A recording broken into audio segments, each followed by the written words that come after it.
Selamlar. Bugün farklı bir tarifle karşınızdayım. Bir tencerenin içine 1 litre süt ekleyerek tarife başlıyorum. Bu tarifte kullanacağınız süt çiftlik sütü de olabilir veya marketlerde satılan kutu sütler ile de yapabilirsiniz. Sütü tencereye ekleyip ısıtıyoruz. Bu tarifin başrol oyuncusu da kırmızı pancar. 1 adet orta boy kırmızı pancarın kabuklarını soyarak tamamen temizliyoruz. Rende ile hepsini rendeliyoruz.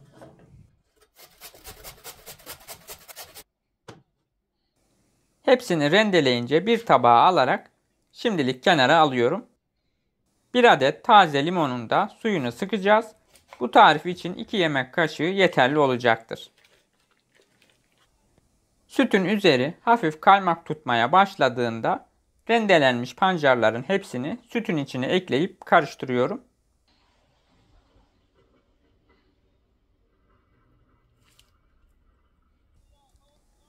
Pancar rengini süte güzel bir şekilde verecektir.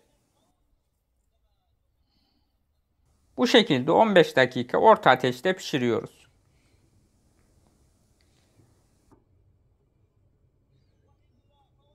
Daha sonra bir blender ile de pancarları sütün içinde eziyorum.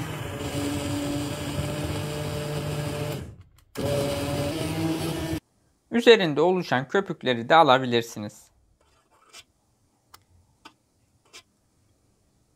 Şimdi 2 yemek kaşığı limon suyunu sütün içine ekleyerek peynirin oluşmasını sağlayacağım. Bu kısımda videoyu kesmedim. Kısık ateşte karıştırarak sütün kesilerek peynirin oluştuğunu görebilirsiniz.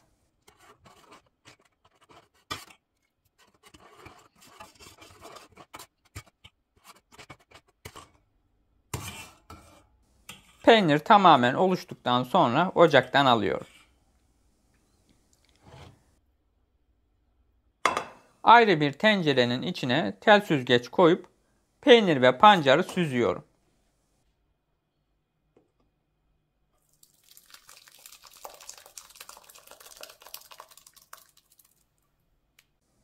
Bu pancarlı peynir altı suyunu nerelerde kullanabileceğinizi de açıklamalar kısmına yazacağım.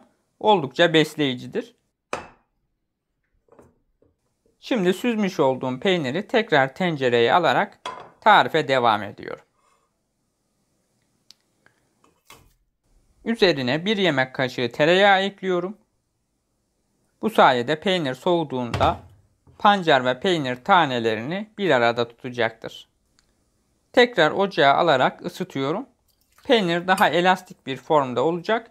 Kum gibi dağılmayacaktır. Üzerine 100 ml peynir altı suyu ekleyerek kısık ateşte karıştırıyoruz.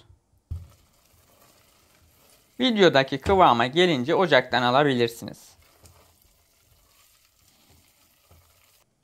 Ben şeklinin düzgün olması için altı delikli böyle bir aparat kullanacağım. Dileyen tülbente doğrudan süzerek de yapabilir. Fazla suyunun akması için tencerenin içine koyuyorum ve tülbentin içine yaptığım peyniri alıyorum. Tülbenti kapatıp üzerine bir su dolu şişe koyuyorum ve 2 saat baskı altında bekleterek peynirin fazla suyunun çıkmasını sağlıyoruz. 2 saatin sonunda fazla suyu çıkmış oluyor. Buzdolabında da 1 saat beklettikten sonra tüketmeye hazır. Tülbenti yavaşça açıyorum. En geç 3 gün içinde buzdolabında saklayarak tüketebilirsiniz. Derin dondurucuda da 6 aya kadar muhafaza edebilirsiniz.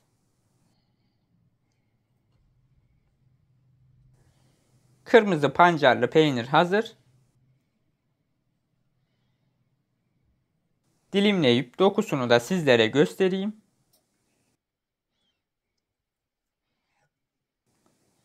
Birbirinden farklı tarifler için takipte kalın. Ayrıca Instagram'da da farklı tarifler paylaşıyorum. Beni oradan da takip edebilirsiniz. Hoşça kalın.